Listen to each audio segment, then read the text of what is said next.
Could you... Well, no need to pay me. I'll just play you right now. Okay, John. Just let's go. Because I wanted to play somebody a little bit higher rated.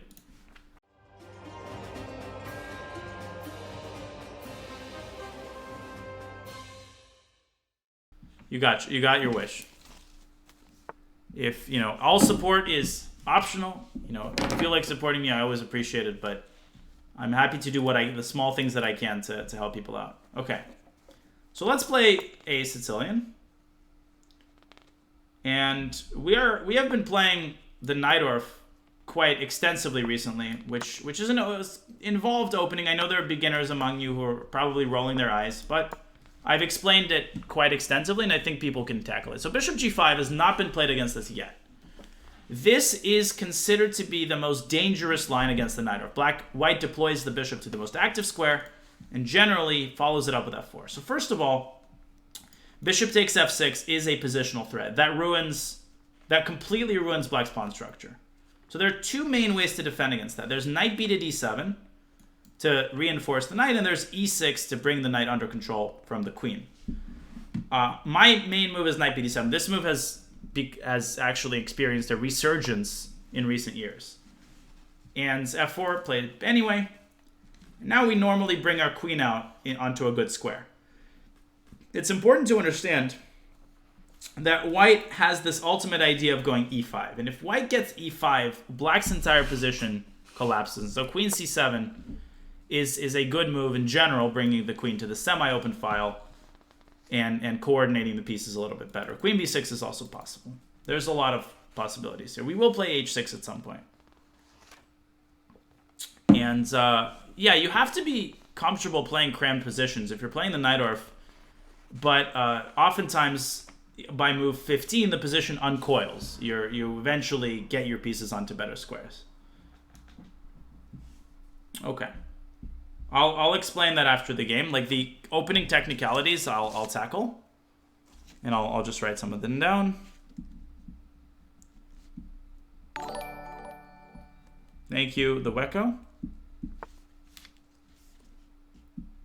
So you want to know why not 6 e5? Yeah. Okay, so queen f3. Now we're going to play h6 to test where this bishop wants to go. And if he plays bishop... Okay, so here, and I want you guys to bear with me, there's a very interesting gambit, which is not that well known, but it's very dangerous. Now here's the bottom line. Here's the bottom line. This knight on d7, we really wanted on e5. Really wanted on this beautiful outpost. And what I'm about to do is actually more typical in the Najdorf than some people might realize.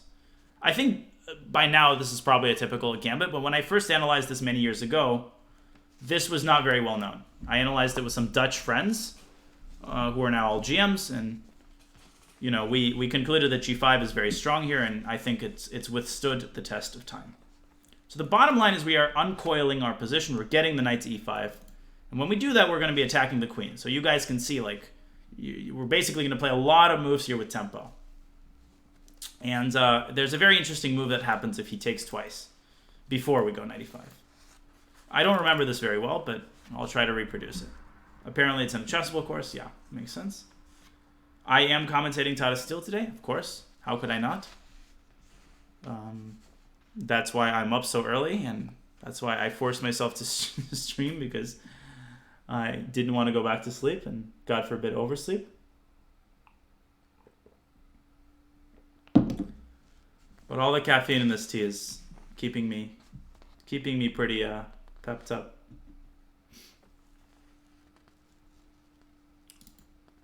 It's Ceylon.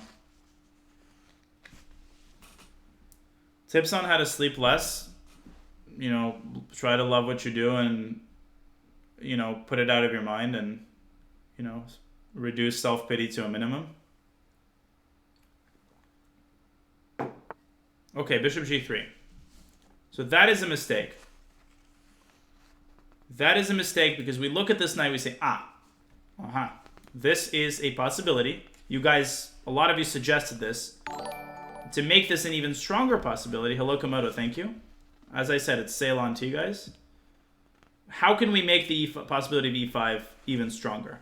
Okay, folks, I don't mean to be salty here, But I do ask that we focus, you know, in general, it's okay to ask questions, but we focus mostly on the games. I really, every game I try to craft in a certain way, and the purpose of it will be lost if people don't like concentrate and watch the progression. And now we go e5, we pin, we fork bishop and knight.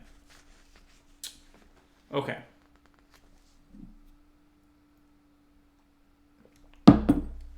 So we play e5 and we are in good shape.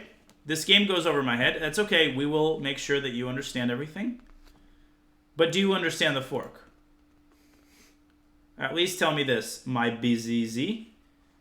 Do you sort of fully understand the fact that we're winning a piece here? Okay. So I'll show you guys the theory, yes. He blundered, yes. And I'll show you guys the theory. Yeah, of course. I'll explain everything.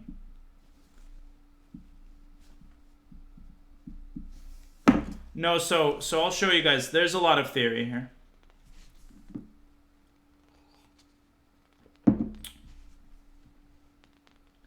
Well, that's the problem, right? You understand my explanations, but then you try to play on that level on your own, and you find that everything falls apart. I feel much the same way when I see Magnus Carlsen at work. Although in the titled arena, I inherited some of that Carlsen magic for an hour. That's where okay, so knight b5, he's trying to find the best version of giving up the piece. Obviously, we have to take, well, we should take the knight.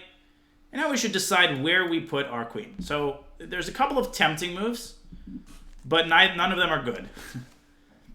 So the first tempting move is queen a5. This might be a false belief that we're accompanied with the false belief that we're winning the bishop. But remember that your opponent can simultaneously move away a piece and defend against the check. Queen a5, there's bishop d2. Queen a5 check, there's bishop d2. Otherwise, we would take a second piece. The other tempting move is queen takes c2, but you guys always have to, this has to get the alarm bells ringing in your head. Queen takes c2, that queen is all alone in the middle of white's position, and it allows rook c1. And when the queen moves, let's say to b2, this gives white the possibility of delivering a fork on c7. That is still good for black at the end of that line, as I will show you guys, but there's absolutely no need for any of it. We should instead try to put the queen on a square where it's semi-unassailable, and perhaps it's also doing something. We have a lot of conditions here to fulfill, but there is a square that fulfills all of these conditions. And that square is c6. The queen is pressuring e4. It is maintaining its pressure on c2. It is maintaining its pressure on the knight. It's doing all of these things, and it's, you know, standing sentinel over c7. Black is up a piece, simply. Well, there wasn't much to calculate. I mean, queen c2, rook c1 is pretty straightforward.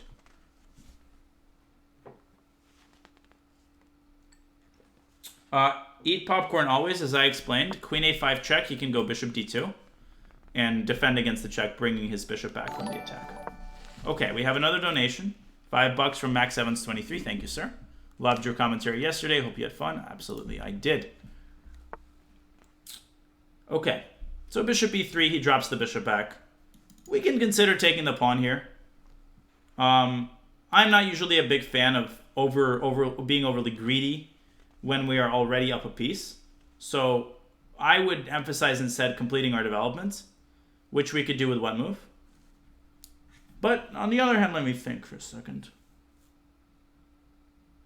On the other hand, there don't seem to be too many repercussions from taking either, so yeah, let's go bishop e7. Let's play it simple. Let's play it safe. Nothing wrong with being cautious. And then how do we deal with this bishop? How do we deal with this bishop, folks? The king is going to stay in the center for now. It doesn't need to castle. It doesn't owe anybody anything. Well, d5 was bad for a tactical reason, and that's a very instructive thing, actually.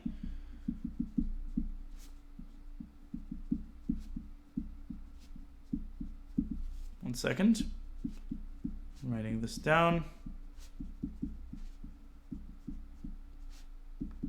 Okay.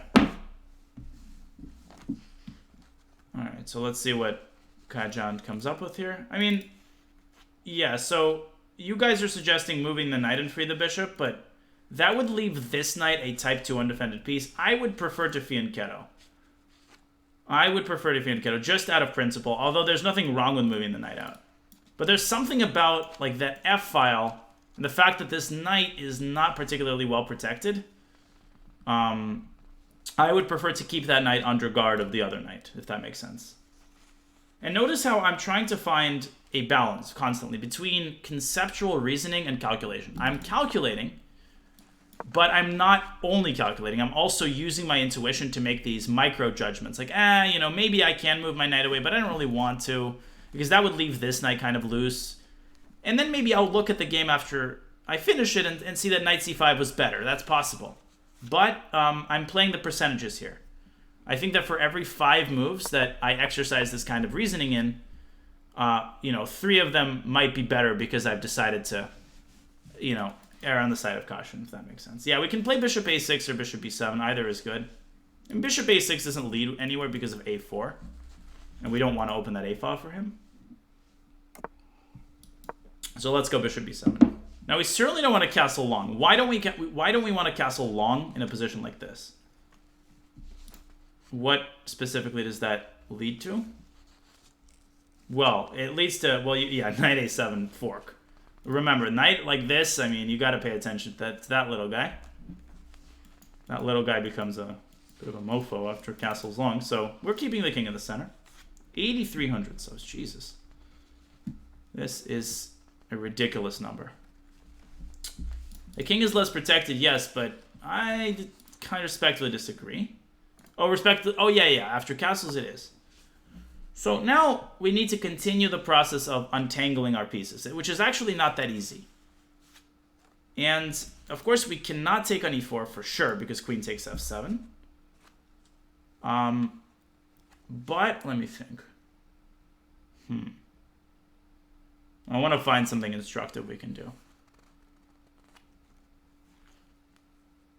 Okay, so we can do something pretty interesting. Yeah, so the problem with the rook f8 is there's bishop takes h6. So I think the time has come, guys, for us to play knight c5. Yeah, the time has come for this move to be played, because that bishop on b7 is actually very good. It's better than it would have been on e6 because it is pressuring the e4 pawn. And I realized that I said earlier that this would leave this knight sort of unprotected, but now I look at this and I see that white has no way to exploit. White's not going to sack a queen on f6. That's absurd. And I'll explain d5 after the game. It's the same reason why d5 was bad earlier. Oh, castling long over the board is fine. All right, so he drops his knight back. We immediately need to assess what the threat is. Don't just tunnel vision this pawn because he's threatening bishop b5. And we need to think of a way to stop that. What comes to mind? Yeah, white's actually, I mean, my opponent's playing well, for sure. So we can castle, but we've sort of determined that that leads to even more problems after a5. So what shall we do? There's an interesting move here, which I think is not occurring to a lot of people. Knight takes d3 is decent, but if I were to continue playing devil's advocate, guys, I would argue that knight takes d3 opens up that c file, and that c file could be later used by white to make counterplay. So let's try to defend against bishop b5 in the most minimalist way possible. What is causing this to be a pin? It's the king placement on e8. So we just move the king to d8. This pawn on d6 represents a very robust sort of membrane against any rook that appears on d1. That king is as safe as it gets on d8, and it could later even move to c8. And it's moves like these that cause a lot of people grief, because they seem very flimsy, but in reality they're perfectly justified. So, and if he goes b4, then the knight loses its support. Then we can play knight takes d3. Yeah, f8, you're stepping into this whole thing, and then knight d5 becomes devastating. Yeah, only GMs move their king. That's right. Okay. So.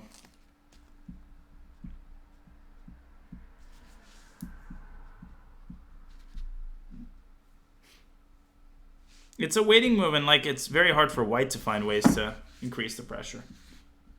Yeah, guys, again, remember, there's always a post-game phase where I answer specific questions about, like, alternatives and stuff. And I do that because I want to maintain the flow of the game during the game. Yeah, bishop a6 is interesting, but I'll explain why I didn't play it. Okay, so rook d1. And we talked about this. Like, this doesn't really create any threats.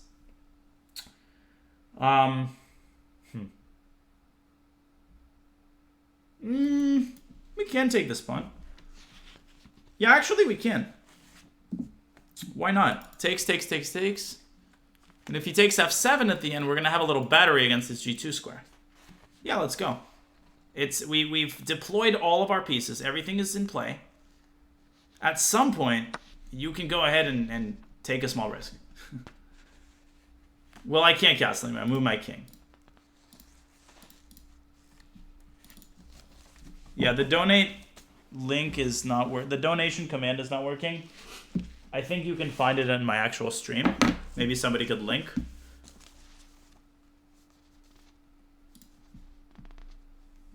Okay. So bishop b5 is not scary. We bring our queen back to c7. Okay, it does open the f file for white, but remember that chess is a game of tit for tat. Ultimately, you're going to have to make some concessions. I mean, you are up a piece, so ultimately you will have to open up the position.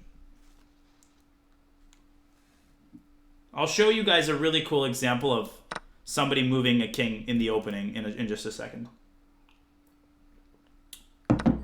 So takes, no problem.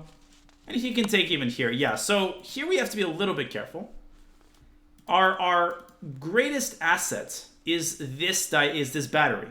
This battery makes his queen extremely tied down to the pawn. Or he'll have to trade queens, which is in our favor anyway. Where should we go with our king? We should escape. It's important here to play the right move. A king e8 would walk into queen takes f7. King d7 is one of two good moves, I think. But then maybe queen h... but then king... Yeah, this is the best. This is very precise. Nicely done, guys. And if he gives us this check, then we can step back to e8. And f7 is no longer hanging. Exactly what happens. He's going to lose on time, but the position is busted anyway. Okay, this... And here we just need to check. Okay, so if we take on f7, he'll probably give us a check. We can go basically anywhere there. I mean, we can even go to g7. We can go to g7, and if he gives us a check on g3, we do not want to go to h7 and get checkmated. That's certainly not in our plans, but what can we do after king g7, queen g3? We can block either with the queen or with the bishop, and the game is over. We are up a rook and a piece. Yeah, bishop g5, and goodbye. Great. That was a very rich game. Thank you, Kajan. I hope that satisfied your curiosity. So, Najdorf defends bishop g5, knight bd7. Now, this move has an interesting history because it used to be all of the rage. Then there was a while where it was considered very bad due to bishop c4. Bishop c4 used to be the sort of quote-unquote refutation, but then people found these ideas connected with queen b6, and again, this move got a big resurgence. Now it's considered basically, along with e6, the main line. So f4 is one of the two main moves. The other is bishop c4. I have played knight bd7 over the board only once. I believe, let me just check, and I played it against Ray Robson in the 2011 US Championship. I was an IM, Ray was already a GM. I managed to win a nice game. Although, you know, Ray thrashed me plenty of times, trust me. I had one game with white and one game with black. And with white, I played Mackenzie Molnar, who is a major Najdorf expert. And I lost, and I won with black. So black won both games where I reached this position. Let me see. Yeah, Robson Naroditsky 2011. Interesting. Okay. So f4 is the main move. Now queen c7, queen f3, and h6. So in my white game against Mackenzie Molnar, I took on f6. And I tried something very interesting. I played like this. So if white castles long here, black to play and win. This is a very common mistake at all levels. I mean, I've had GMs fall into this. Good morning, everybody who's joining just now. Heel hooks, thank you for the tier 1. Yeah, bishop g4. So my idea against Mackenzie was f5. Yeah, Ray was stronger than me. f5 to shut down the bishop, but this didn't work very well. This actually was a very poggers game that I lost. One of the happiest I've ever felt after a loss. I mean, I was like, man, I played well. But Mackenzie played a brilliant game. Holy smokes, the real Mr. Paris. $25, ladies and gentlemen. Thanks for such wonderful instructional content. Good luck with the Tata commentary. Hopefully we'll get to see you playing in Tata Steel in the coming years. Thank you, sir. 25 American dollars from the real Mr. Paris. Appreciate it. Love to hear that. And do you guys want to see, like, really quickly just the beginning of that game? So there's going to be a lot to this. It's very complicated. I'll just show you guys one of the ideas. So f5, and Mackenzie goes queen c5. So basically what he says is, all right, what is the drawback specifically of the move f5? Like, positionally, what is the drawback of this move? What does it weaken? What square in particular? You guys should just see this kind of thing. Yeah, I mean, this square on e5 becomes very weak, and maybe the knight can get there. Maybe the queen, he goes queen c5, potentially eyeing that square for the queen. So I castle, and Mackenzie goes g5. So this is a simple move. He needs to develop this bishop, and the secondary purpose of f5 is that I'm essentially discouraging from doing this, because I'm going to take that pawn. And you guys should be able to see that this creates a host of weaknesses around black's game. And the open f file is not in black's favor.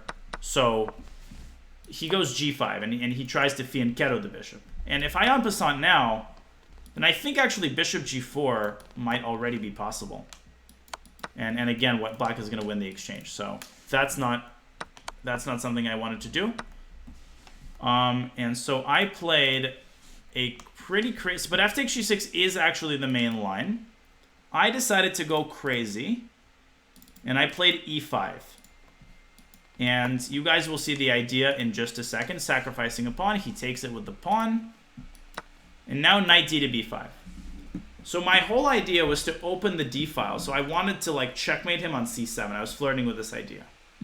And I also calculated that if a takes b5, then after bishop takes b5 check, the king is essentially checkmated, so black has to do this. I take it once, and now white to play and crush. This is a nice move, but it's a simple tactic. You guys should see this. Now, queen b7 is inaccurate because of rook d8, but when you have that kind of idea, you should always consider what happens with a reverse move order. Rook d7 first is crushing. King d7, queen b7. And you're actually going to take this rook with check, because after queen c7, you can give this check and win the queen, or deliver checkmate. So, having calculated this line, I went knight db5. But Mac goes e4. So he says, all right, I'm going to use this pawn as a decoy and get this knight out of the picture. Now, there's nothing I can do about that. I have to take on e4. I absolutely have to take on e4. Why don't I just transition to the chess-based scene, guys, one sec, since this is a really cool game. He plays a takes b5. Now it looks like he's out of the woods, but he's actually not. White to play and win. White to play and win. Thank you, AJ, for the 4 months. White to play and win. Look at this pawn on b5. If we can take it with the bishop, it's going to be basically mate. So what we need to do is go rook to d5, skewering the queen to the pawn. The queen is the worst defender of a piece. You guys know that. Queen must move. Boom goes the dynamite, and black has to give up everything to avoid checkmate. So once again, the knight is untouchable, but Mackenzie just goes bishop g7. He just develops. And he's ready to castle. If he castles here, remember, he still can. Then he's going to be completely out of the woods, and this bishop is going to be a monster. So I go rook d5 anyway. He drops his queen back. f6. Where I'm continually trying to get his queen away so that I can do what? So that I can give a check and now give a checkmate. Unfortunately, he doesn't budge. He takes with the bishop. Now rook d6. Look at this move. Rook d6. He can't take with a pawn. That's illegal. Yeah, you can take with a queen, but then I take with the knight. But Mackenzie is very calm. Queen c5, no problem. Rook takes f6. But now he eliminates this cancer. A takes b5. And I go b4. And this is where I'll show you guys one more move that he played, and then I'll stop. At this point, I thought I was winning. This is what I calculated to. And the reason I thought that I was winning is because I didn't see a way that Black's queen could move and protect b5 at the same time. So I thought, okay, he's going to have to go here, and then I will take, and then I'll chase the king out, and then I will probably checkmate him like this. And there must be something here. I mean, I calculated these lines. So even if I don't do that, the king is just very weak. But Mackenzie in this position made a beautiful move. Beautiful move. Oh, queen c3 doesn't change the substance of things. Bishop takes b5. I will verify with the computer if indeed rook f7 works. Yes, rook f7 is winning. So the bottom line here, guys, is that the king has no spot to go. If you go king g8, then queen g6, and oh, and beautiful mate. White has several. Actually, white has only one mate. Look at this. White to play and mate in 2. Amazing. It's not here. It's not bishop c4 because of e6. Rook f8. Can't take with a queen pin. Queen f8, queen e8 mate. It's 2 rook sacrifice. But he didn't do any of that. He found a way, and I'll give you guys a hint, to not move his queen. Yeah, rook a4. Beautiful. Principia. Look at you. Rook a4. Amazing move. Rook a4. Just pinning the pawn. And it turns out that this move shuts down basically White's brunt of White's play. And the bottom line is if takes, the endgame is clearly good for Black. White's pawns are ruined, etc., etc. Well, Mac was a very strong IM at that point. He's a GM now. He's a Najdorf specialist. So I had to like play a3. I had to just he's attacking the pawn. This is such a funny move because it looks like queen is hanging, but he's actually attacking the b4 pawn. So I have to defend it. And now he completes his development, and he pushes me around, and he gets a great position. He finally castles, and he, you know, the game lasted for another 30 moves, but you can see now that his king is finally safe, and my king is the one that got caught in the crossfire. So ultimately, we got into a very interesting endgame. I mean, this game was just fascinating, and you know, we both played very well, but ultimately he just outplayed me, and incredible tactical vision by Mac. So that's just chess. You know, you can play a brilliant game and you can lose. That's just what it is. So anyways, that's why we play the Najdorf with both sides. You get this kind of fun games. My memory is good for like capitals and stuff. I don't remember everything. I don't have a photographic memory, but I do remember like random stuff. Okay. So queen f3, h6, bishop h4. So that's bishop takes f6. He goes here. Now we sacrifice the pawn. So a lot of people here were like, and he goes bishop g3, which is a big mistake. What happens if he takes the pawn? Let me just verify with current theory. Yeah, so g5 takes. Now this position had occurred in over 298 games at this point, and the move is queen c5. Yeah, queen c5. So you fork the knight and the bishop with your queen. Yes. I'm not in a hotel room. I am in my apartment. I am at home. Queen c5. And white must defend both pieces at the same time. He has bishop e3, right? But now we go knight e5 and we attack the queen. The queen must move. So queen e2 is the most popular. But now this looks like it benefits. Why did we put the queen deliberately on a pinned square? But it turns out that this bishop on e3 is very vulnerable. This bishop on e3 is very vulnerable to what move specifically? Yeah, Black is dominating initiative-wise. Black is calling the shots here, and now the move knight e5 to g4. Bingo! And that bishop is very valuable. You can't just give that bishop up. You can't just castle. Because of takes, and bishop h6 wins the queen. Why not knight fg4? That's a good question. What did you guys see? Oh, queen retreating. Yeah, so I just said knight g4. And the move is knight eg4, which might seem weird. Like, why are we repositioning that knight? And you guys will see the reason in just a second. You guys will see the reason in a second. And the reason is very specific. After knight eg4, bishop g1, how can black prevent white from castling queenside while developing a piece? Bishop h6, good. Bishop h6, stopping the castle, and white is no like very effective discovery. Now, the reason we don't go knight eg... Oh, sorry. The reason we don't do this, the reason we do this, and not this, using the method of comparison, we can ask ourselves a key question. What squares does white have access to in this position, which he doesn't have access to in the position with the e-knight? And you guys should be able to see that it's this nasty square on d5, boom. And b4 is now a huge threat, because that queen's going to have a very hard time keeping c7 under control. So this is one of those things where you want to bash your head against the wall. From a logical perspective, you would want to leave this knight on the outpost, but there's this very specific consideration that this knight has to defend d5. That's just chess.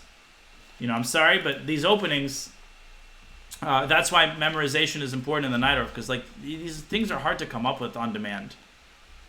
And if knight f5, which is a mistake, but it's been played 10 times, black is already winning, but 23-70 went into this, for example. Black to play. What does black do? Just don't make mistakes, exactly. Black to play. Queen b4 is good, yeah. Queen b4 attacking the pawn, counter-attacking b2. And white's position simply collapses because he cannot castle. So if knight takes h6, then after queen takes b2, white can resign because black's going to take frickin' everything.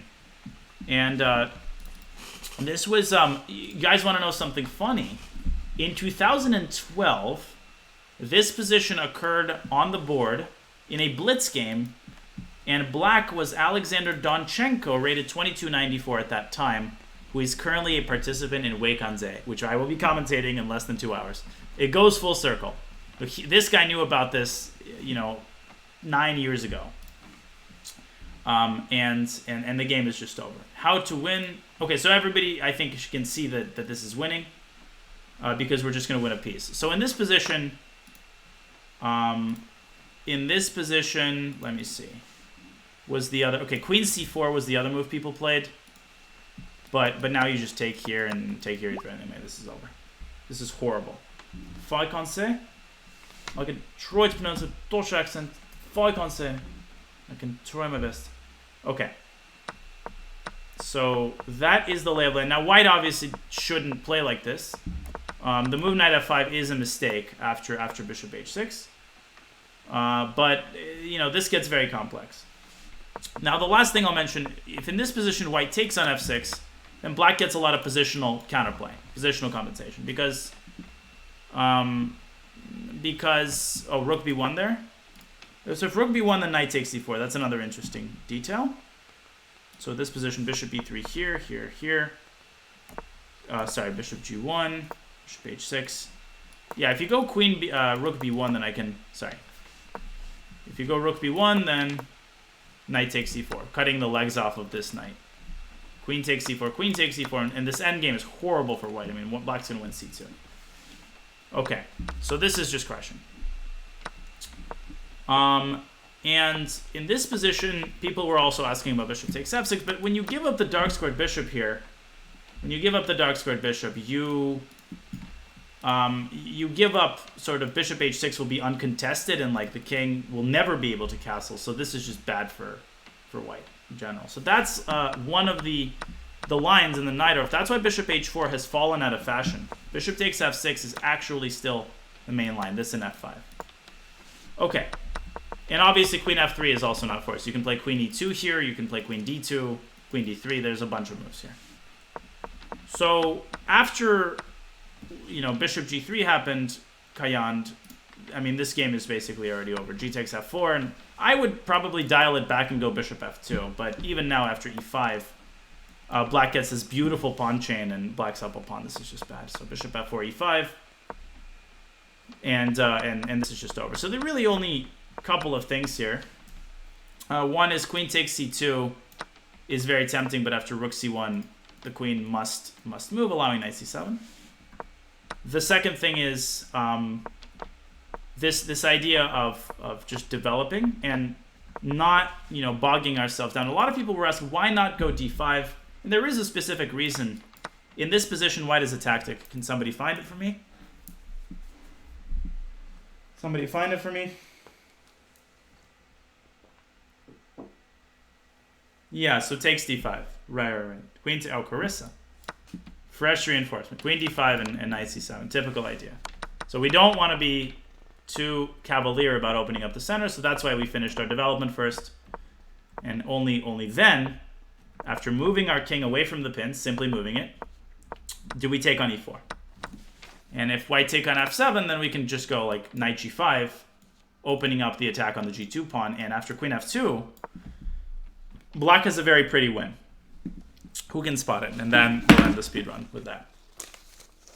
Yeah, it's simple. We want this pawn gone, so queen h1 will be made, and knight h3 is a good way of doing that. That forks the king and the queen. Good. So he played here, but, I mean, now we easily navigate through the checks, and we aren't afraid to enter this principled line because we see that we have bishop g5.